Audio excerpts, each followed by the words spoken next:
네, 안녕하세요. 현상준 파트너입니다. 자, 오래간만에 좀 이렇게 영상으로 좀 찾아뵙는 것 같은데, 제가 작년 11월에 한번 영상을 그때 두산 에너빌리티를 올리고 나서 꾸준하게 저희 원전주 올라가면서 많은 또 정보를 드리고 또 꾸준히 원전을 좀 보셔야 된다 좀 말씀을 좀 드려봤는데 이제 다시 한번 이제 원전주에 대해서 말씀을 좀 드려야 될 것 같아서 좀 정리를 하고자 영상을 좀 켰고 내일 이제 이재명 대통령의 기자회견 이 부분에 대해서도 한번 좀 말씀을 좀 드릴 게 있어서 이렇게 영상을 좀 키게 됐습니다. 자, 두산 에너빌리티 제가 그때 작년 11월 22일 날 말씀을 드리면서 이 가격을 다시 볼 수 없다라고 하면서 지속적인 상승이 좀 예상이 된다. 이제 그 당시에 뭐라고 말씀을 드렸냐면은 당시에 이제 내년이면 좀 올해죠. 내년에는 더 큰 상승이 나올 것이다라고 얘기를 하면서 향후에 지금 가격은 절대 볼 수 없다. 이렇게 얘기를 좀 한 바가 있는데 작년 11월이니까 지금 뭐 차트로 봐도 굉장히 좀 오래 전이죠.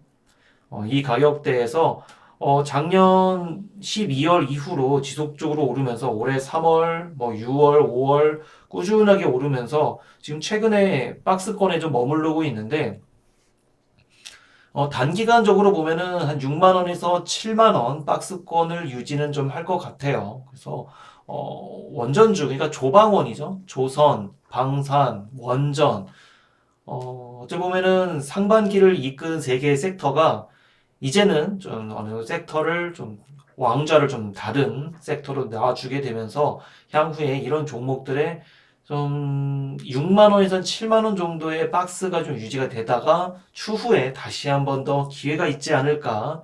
그래서 7만 원을 넘어주는 흐름이 나와줘야 그래야 다시 한번 더 퀀텀 점프를 하면서 10만 원대까지 한 번 더 바라볼 수 있는 그런 자리가 나오지 않을까 싶습니다. 지금은 좀 기간 조정이 좀 나올 수밖에는 없겠다. 이렇게 좀 말씀을 좀 드리도록 하겠습니다. 제가 한번 그때도 말씀을 드렸었죠. 거래량이 늘 중요하다고. 그렇죠? 거래량이 이렇게 빵빵 터져 나오면서 월별상으로 보더라도 두산 에너빌리티 같은 경우에 지속적으로 좀 상승이 한번 나와줄 수 있겠다. 좀 말씀을 드렸는데 적중한 것 같고요. 앞으로도 이런 종목들 잘 들여볼 수 있도록 하겠습니다. 자, 그러면은 본론으로 내일 있을 이재명 대통령의 취임 100일 회견 여러 가지 얘기가 있을 텐데 우리에게 제일 좀 주목해 볼 사안은 당연히 대주주 양도소득세 이슈겠죠. 그래서 최근에 50억에서 10억으로 좀 조정을 했었었는데 내일 어, 50억을 유지를 다시 하게 될지 아니면은 10억으로 다시 내리는 방안을 유지를 할지 여부를 말씀을 주실 것 같은데 11일 기자회견인데 주식 양도세 대주주 기준 자 11일이면은 언뜻 생각해 보시면 그냥 평일인가 보다 그쵸 평일이죠 평범한 날이기는 한데 내일은 좀 독특한 날입니다. 그쵸 눈치를 바로 채신 분들은 아시겠지만 내일은 선물 옵션 만기일입니다. 그쵸 아마 대통령실에서도 이재명 대통령께서도 이 부분을 어느 정도 예측을 하지 않으셨을까 좀 생각이 좀 드는데 외인들은 눈치를 어제부터 좀 챈 듯 싶습니다. 어제부터 해서 외인이 들어오기 시작하더니 오늘 1.5조, 1조 5천억이 들어왔고, 코스닥도 한 천억 정도 들어왔어요. 선물은 아까 한 5, 6천억 정도 들어오다가 한 3천억 정도로 마무리되기는 했는데, 이 추세로 보면은 내일도 선물 포지션이 좋을 것으로 좀 보이는데, 좀 보시면은 선물 포지션 한번 보도록 할게요. 최근에 괜찮아요. 6월장, 그러니까 6월 대비해서 지금 굉장히 쭉 잘 올라와 주고 있는 게 9월 선물 지금 포지션이 계속 상방을 보고 있다. 자, 그러면은 내일도 플러스로 이어질 것으로 좀 예상이 되고 지수도 괜찮을 것으로 예상이 돼요. 이런 것들을 보게 되면은 오늘 비차익 순매수, 그러니까 펀드 자금도 굉장히 많이 들어왔죠. 상방을 보고 들어갔다는 겁니다. 이유가 뭐겠어요? 이유가. 그쵸. 어찌 보면은 대통령실에서 바라는 어떤 모멘텀은 좀 힌트를 줬다고 봐야 되겠죠. 외인들한테 오늘 이제 11일 내일이죠. 선물 옵션 만기일에 맞춰서 외인들아, 내가 힌트를 줬으니까 들어와.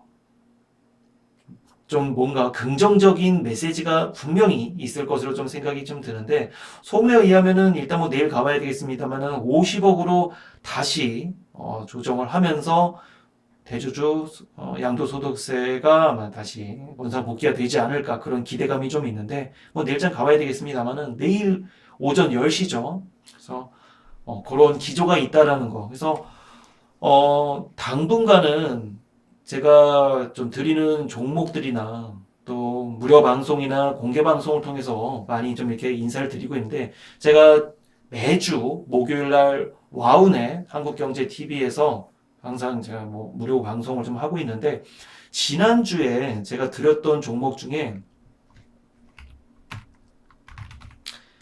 G2G 바이오가 있었어요. 그쵸? G2G 바이오 같은 경우에 앞으로 비만 치료제에 대한 기대감, 또 바이오는 향후에 9월 금리 인하 기대감으로 좀 보셔야 된다. 이렇게 말씀을 드리면서 드렸던 종목인데, 오늘 상한가를 기록을 했죠. 이런 것처럼 단기간 좀 튀어줄 수 있는 그런 종목들. 그래서 앞으로 9월, 10월은 좀 장이 다소 어지러울 것 같아요. 어수선하고. 근데 그 가운데서 좀 튀어주는 그런 개별주 장세가 이어질 것이다. 이렇게 좀 말씀 좀 드리고 싶고, 이런 종목들은 매주 목요일 와운의 한국경제TV에서 좀 공개를 해드리고 있으니까 무료 방송 많이 와주시면 좋을 것 같고요. 이런 종목들 이제는 섹터에 기반해서 이렇게 동반해서 올라가긴다기보다 그 섹터 내에서도 좀 모멘텀이 있는 종목들 위주로 하나 두 개씩 좀 개별적으로, 그러니까 섹터 내에서도 크게 오르는 종목이 있고 좀 많이 오르지 않는 종목이 있는 것처럼, 왜 나는 이 섹터를 선택을 했는데 왜 오르지 않을까 고민하지 마시고, 개별적인 이슈로 좀 오르는 개별 장세, 이런 것들이 9월, 10월 좀 지배할 것이다. 이런 말씀을 좀 드리면서 앞으로 시장 대응하시면 좋을 것 같습니다. 일단 내일 전반적으로 뭐 기본적으로 시장은 괜찮을 것 같습니다. 그래서 내일 장 그렇게 대응하시면 되겠고, 향후에 지수 같은 부분도 나쁘진 않아요. 한 번 더 이전 박스를 좀 뚫어줬기 때문에 주봉과 월봉상으로 보더라도 이전 고점인 지금 3,300 뭐 16 라인을 한번 오늘 종가로 뚫어줬기 때문에 한 번 더 뚫어주면서 다시 한번 지지되는 라인을 한번 봐야 될 것 같아요. 추가적으로 올해 상승 폭이 38% 정도 올라와 주고 있는데, 이 정도면 역대 최대예요. 어느 정도 더 갈지는 좀 모르겠습니다만은 좀 흐름을 좀 지켜볼 수 있도록 하겠습니다. 또 내일이나 또 모레 해서 제가 꾸준하게 이렇게 영상을 좀 찍어서 올려드릴 테니까요. 많이 찾아주시고 구독, 좋아요, 알람 설정 부탁드리도록 하겠습니다. 감사합니다.